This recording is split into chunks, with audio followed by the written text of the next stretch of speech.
Okay. Hi, Therrell. Hey. And we have here, welcome back to the Panther podcast. Today, our topic of discussion is video games, because everyone loves video games.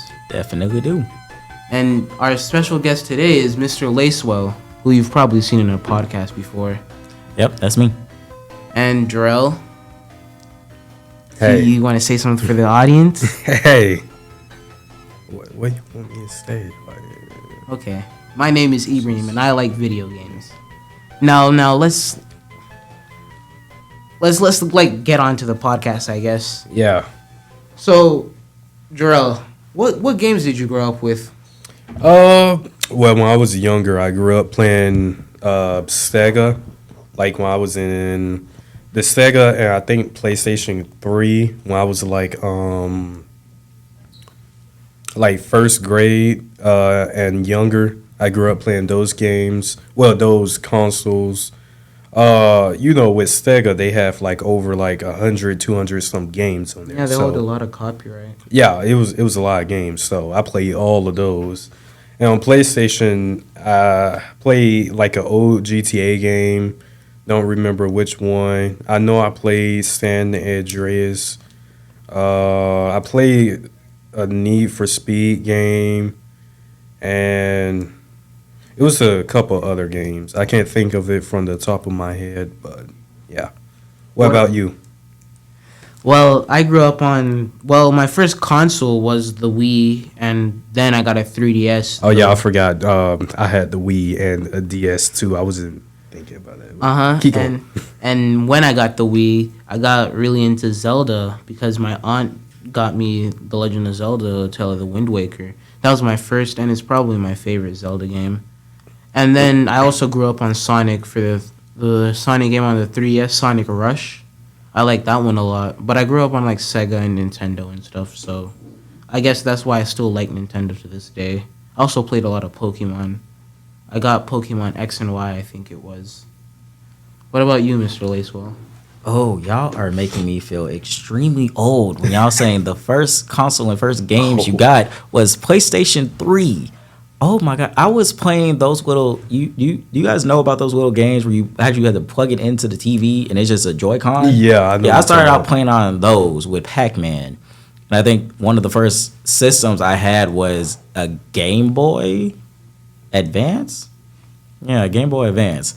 So yeah, that was me. Started out with a Game Boy Advance. I think I had an Xbox 360 for a minute.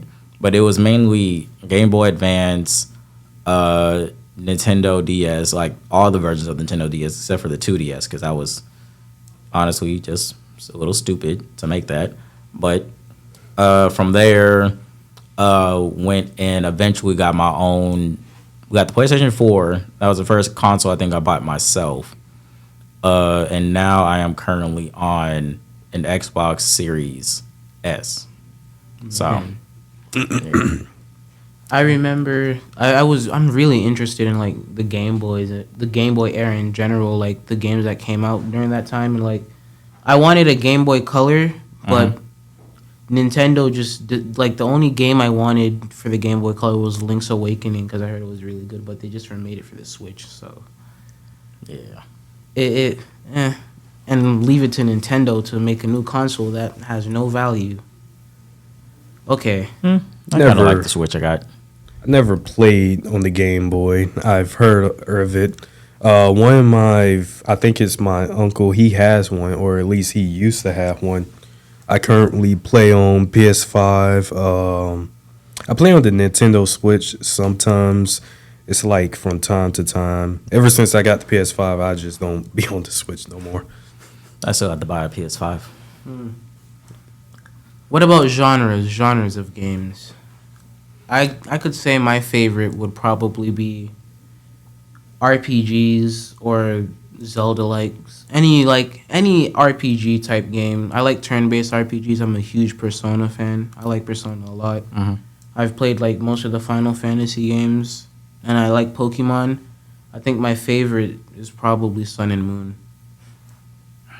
What about you, Therrell? Oh, So I like a lot of RPGs and MMOs as well, adventure type games for the most part. I'm not too much into sports games. I used to be big on card games. Now I'm like, sometimes I like them, sometimes I don't. But like I said, I'm more into adventure games. I do like fast pace and agility and mobility type games because it's like you just going with the flow and you just killing stuff like Warframe Yeah. or Ghost Runner. Mm-hmm. But I say mine. I'm definitely more of the role playing games, MMORPGs. Some shooting games. I think at most right now it's just Fortnite and Apex that I would play. But yeah, I'm definitely more of a story based person. Like those games, I'll play, I'll go through, I'll try my best to get all the achievements and trophies and all that. But like you said, sports games, not really me. I think the most I have right now is UFC 4. And I stopped playing that after a minute. And yeah, that's pretty much it. Stories, role playing games, first person shooters, stuff like that. I Yeah. forgot to mention that I'm big into fighting games, like big into fighting games. Like currently I'm playing Guilty Gear and I'm waiting for Street Fighter 6 to release. And that's like just around the corner. It's like I think June. No, it's earlier. It's like I think it's like March or not March, May. I'm big into fighting games. My favorite was probably either going to be Guilty Gear Xrd or Street Fighter 3 Third Strike. I also like shooters. Well, I don't like shooters. I think the only one I do like would be like Splatoon, and that's like I don't really consider it a shooter. It's more like a team based game. But on to next question. Well, what do you guys find the most important in like a video game? So like music, graphics, gameplay. Definitely got to say it's a tie between graphics and the story of the game, if it has a story. Because a lot of times it's if the story isn't well put together, and I just go through the game in like a day or a day or two, I'm like, well, this. I mean, it was fun while it lasted. I kind of wish it was more, and I didn't have to wait for like a DLC to come out in order to get more of a story from this. But yeah, definitely got to say story and then graphics. Because if half a person's face is gonna keep flickering in and out when they're talking, I'm not gonna want to play it. I'm not gonna want to play it. Did you play the Life is Strange games? No, I didn't. I heard that True Colors was pretty bad in terms of story. At least that's what the people are saying. The last Who are the people? A lot of the reviewers. Well, you can't really take IGN as a reviewer seriously. I mean that Zelda Treehouse. Yikes! haven't taken them seriously since like 2012. It's hilarious. They what was it? They rated Omega Sapphire remake low because it had too much water. Oh wow. Okay. What about you, Jarrell? So I feel like as long as you got a good story, like I feel like all the components of a video game are needed. Graphics, I would say, are important, but for me, they're more on the lower end. Like the face flickering thing, I get that, but like if it's just like pixelated, I can kind of deal with that. But if it got a good story, you know, I can enjoy that. And also like the soundtrack, because sometimes you know it adds to the effect of the game. You know, it adds some emotion there, or it adds like some action. You know, just like what's going on in the game. And then the story, you know, obviously that's the most important thing, because if you don't got a story, why you make the game? Mm-hmm. And I think it either has to be gameplay, the gameplay has to be really fun, the soundtrack, or like graphics. I say with graphics, it's more nuanced because like certain art styles will make what seems to be like bad graphics looks pretty good. Like you see a lot of games with this hand-drawn art style, and even though like the graphics aren't as good as like something like the newest GTA mod or whatever, but it still looks good, right? And then I'm big on Sonic, so I'm big on like video game music in general, and like if I'm for example, if I'm stuck on a really hard level and the level has annoying music, I just shut off the game right there. Yeah, I just come back to a different day. Yeah. Yeah, It adds emotion too. I just turn the sound off and play music from my phone. That's why I'm really into the Sonic games, and they have like an amazing soundtrack. I'll say another important thing: the mechanics, especially for if it's a game that includes some type of fighting, like the fighting mechanics, like I get it. Some games it's okay and you can get away with just having like the same like simple like just press X like so many times whenever it pops up. But if it's like a fighting game, really should have just like better fighting mechanics than like if it's a game that's heavily based on fighting. Like even if it's not just like something like UFC, and if it's like just a story game that has fighting included, like the fighting mechanics don't just make it all you just press one button the whole time to do different combos. Like the Spider-Man game. Yeah. Spider-Man for the PS4. Yeah, and like as someone who's into fighting games and stuff, if the combat's boring, I'm just not gonna play the game. Like if it's just button mashing and there's no like combos involved or cool stuff, then I'm not gonna play the game. Even if the combos and stuff are flashy, if it's just mashing X a bunch of times and like pressing the occasional quick time event that pops up, I'm just probably not gonna play it. Yeah. Yeah, you gotta have different controls and different mechanics in the game. Like for example, Genshin Impact, as cringy as that sound, they have different mechanics to the game where like the elements interact with each other, which I find really cool. Yeah, the elemental interaction system in that game is pretty cool. Yeah. Anything else? No. Okay, then. Next question. Why do you guys like in media in general, and it's gotten lesser, but like back in the 90s and stuff, video games had a really bad rep. Like with the resurgence of violence and stuff, you saw a lot of people blaming it on video games, and you're still blaming it on video games today. It's similar to how cartoons have a bad rep. Like if you're playing a video game as an adult or you're watching cartoons as an adult, they see you as immature. It's because we have immature people who play like the video games, so they don't realize that like in GTA you can go across the street and kill somebody, but you can't do that in real life. In real life you have consequences. So like it's an immature audience that plays the game, and they don't realize it's for entertainment only, not to actually like bring that stuff into the real world. Now I got a follow-up question.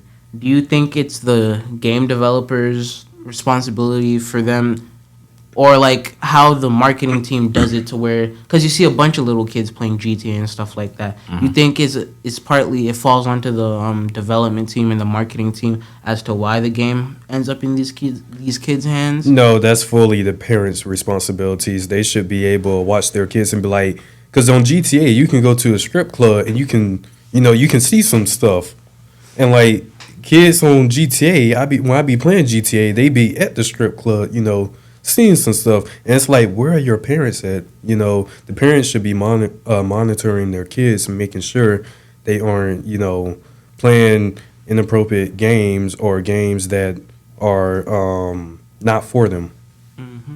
Yeah, but I say definitely. Since I grew up in the era where people were really starting to talk about like the problems with what's wrong with video games, it definitely did spark off even more around when we started having like more of those like school shootings, like the Columbine shooting. That definitely sent everybody off about video games. Like, oh, it's ruining their mental health. It's giving them bad ideas on stuff they can and can't do, and it really is just like society. Like something happens in society, and then they see, oh, it's a young kid, and they look deep into his life, and it's like, oh, he played video games, and he's played X, Y, and Z video games. It's like, this is probably a root cause of why he's so violent, why they're want to do all this bad stuff they're doing, why they're lazy, why they're not doing the work. It's a whole mess. I definitely just blame society and their perceptions of what actually causes a kid to act out in the way that they are. And I'd like to add that with how these kids act in terms of when they see disturbing media in terms of like video game stuff, horror video games, you see it a lot, shooters, especially COD and stuff like that. People love to blame COD back in that era about for Yes, like how games and things acted for like real. and how they like rotted brains and stuff.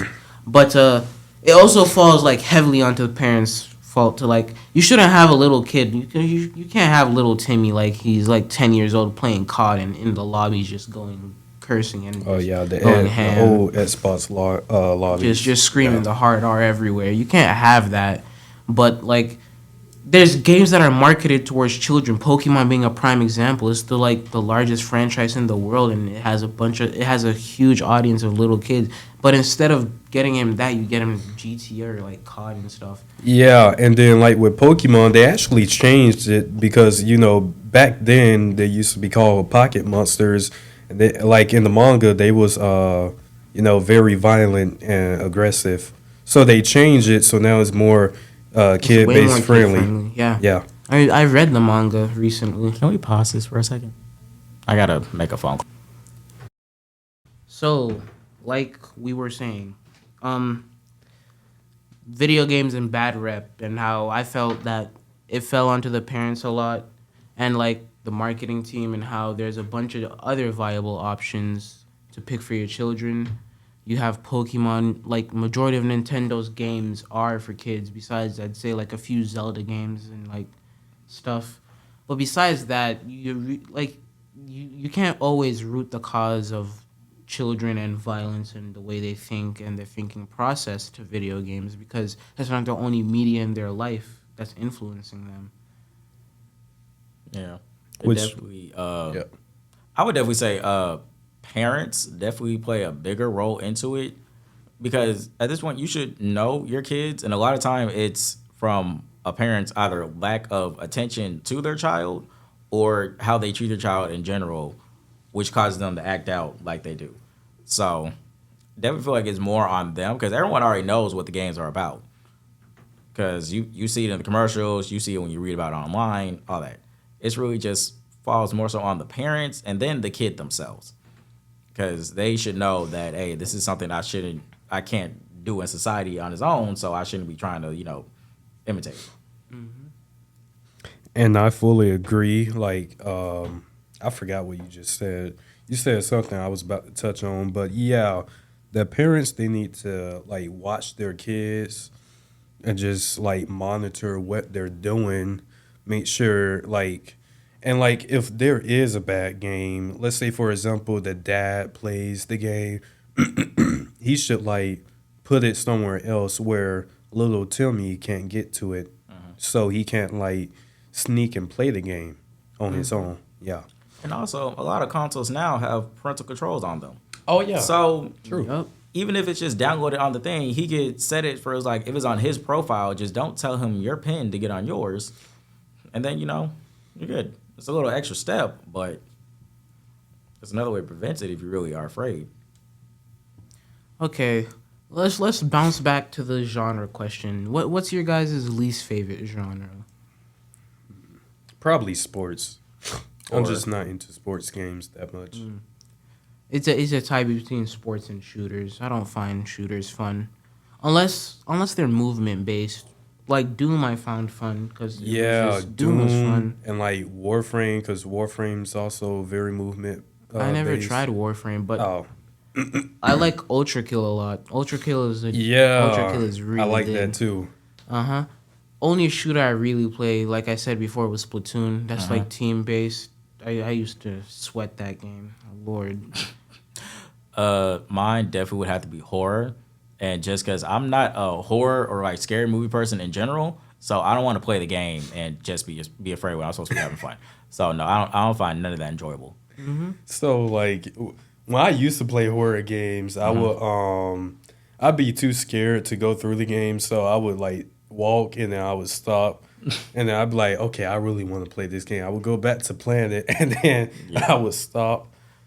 Yeah, no, that would be me. I would play it, and the first scary thing that popped up, I'm like, yeah, no, we're gonna pause this, cut it off. We're gonna go watch some cartoons or play Fortnite or something because this is not it. I enjoy horror games though. Now I play a decent amount of them, like Outlast or I wouldn't say Resident Evil is more thriller, not really horror, but yeah, like Outlast, for example, or Resident Evil 7. Resident Evil 7 was kind of scary. My thing with horror is like, you see, like the genre now, it's not as scary as it used to be. Yeah, It got really boring and quick. You could like predict most of the twists and that's stuff. what I'm saying. You could predict jump scares now Like so you can easily. you can just read into the story and just tell when there's gonna be a jump scare. The moment the characters get close to escaping, Yeah, and jump this the scare. thing is, if there isn't a jump scare, it's like a jump. Like the part where you expect there to be a jump scare is a jump scare after that, and they done that so many times. You know that now, so it's like, It's really predictable. Yeah. And like I remember recently I played a game with friends. It was one of the Dark Picture games. It was the newest one. I forgot. It was basically gist of it. Film crew comes into haunted house to or abandoned house to film documentary. Guy who lives in the house who was the serial killer is still there. They get hunted down. He has a bunch of traps in the house. And there's a lot of parts in the story where it just didn't make sense. Like the screwdriver couldn't. So you picked up a screwdriver item. You could use that to try and attack the guy, the serial killer, but it didn't. It didn't penetrate him. It didn't pierce him. You couldn't stab him. But then they get into this room with a glass wall, and you had to give the screwdriver to one of those characters who was going to enter the room. And either way, both of the characters end up entering the room. So either way, one of your characters is going to die. There's no way to get a 100% until they fix that. But somehow the screwdriver manages to break through the bulletproof thick glass wall, but couldn't pierce the man that had leather on. oh, leather. He had leather, But and still. that was it. And then when you're escaping, there was this boat scene, and somehow he gets thrown off the boat. You see the boat explode and everything. The characters are already swimming back to land, and somehow he walks out of the water fine after colliding into a rock with an exploding boat. I mean, then again, I can kind of get that part because it's probably like supernatural. If it wasn't supernatural, wasn't? unless they didn't insinuate anything, it felt very Michael Myers But Michael Myers is supernatural, but he wasn't. That's Oh, the thing. okay. Okay, last question. Mr. Lacewell, what do you think about us starting like a gaming club or something? I feel like a gaming club would be cool. I definitely got asked if I would be the person to be over it, and I'm down for it. I just really thought there was one already, or was it like EA? We were supposed to have an esports team, but it got canceled. Let me be a co-founder. Okay, why was the esports team canceled? I don't remember the exact causes, but Twitter? okay, bro. Twitter. But, what was y'all doing on Twitter that got it canceled? No, it was a joke. Oh, I was gonna say. Twitter loves canceling things. But I remember the games being Fortnite, Call of Duty, and then Tekken. And I'm not willing to learn Tekken as a fighting game since Tekken 8 is around the corner. Yeah. But I think a gaming club would be really cool. We could have like certain teams. We could like host like a little weekly tournament like Super Smash Bros or something. Mm-hmm. And like we could have little prizes. Funding would be kind of difficult, I guess. Consoles are pretty expensive. Games are pretty expensive. Yeah. But besides that, and we probably have a bunch of contributors. People want to see it. But besides that, I think a gaming club would do really well. Because people need to put more spotlight on gaming. It's really unique. I'm big into game design, stuff like that. It's a really cool thing. I feel like if it was done right, then a gaming club could be good. Like it probably would definitely, if the school wouldn't pay for it, it definitely would have to be one of those clubs. It's like I have a membership fee, yada yada, and that is simply to get the consoles for us to play on. Like that would have to be something like we decide like ahead of time. It was like, all right, so do we want to have a PlayStation console or Xbox or PlayStation and Nintendo Switch? Like which way are we going with this? Which way are we leaning? And yeah, it definitely would just have to be something that is planned out. Yup. And grades will be a big part of it too, because you don't Yeah. want somebody who's like, in the gaming club, they always playing games, but like their grade's not that good. Yeah, it definitely would have Yeah. to be. You have to keep a minimum grade requirement of a B at least, and Like the we're high and B. a high B, and Yeah. it's like if I'm in it, if I'm the one over, I'd be like, yeah, no, I need to see your grades like every 2 weeks. So if you can't come in confidently with yourself and explain the reasons why you got like a 79 or a 75 in your math class or history class, and you ain't got no good reason, then you not coming back until you get your grades up. Well, I was thinking like overall, like a GPA, because Yeah. sometimes I can kind of understand with math because math can be a bit difficult. And like I ain't gonna say no names, but when our teachers don't put in grades, yeah. Yeah, that can't be taken into consideration because I've definitely heard about that. But yeah, it'll definitely have to be something that'll be planned out, whether I do it or another teacher ends up doing it. I'll probably end up talking with them about it or like how to get that set up and whatnot. Okay, I think that's pretty much it. Thank you for coming over, Mr. Lacewell. It was nice talking to you. Nice hearing your experiences. And Pokemon fans, woo, yeah, Woohoo, Pokemon! Yeah, thank we you. love Pokemon. I'll say I appreciate being invited out. It was definitely a fun time. Me too. I had fun talking about like just games in general. Yeah, it's nice to do that. Okay.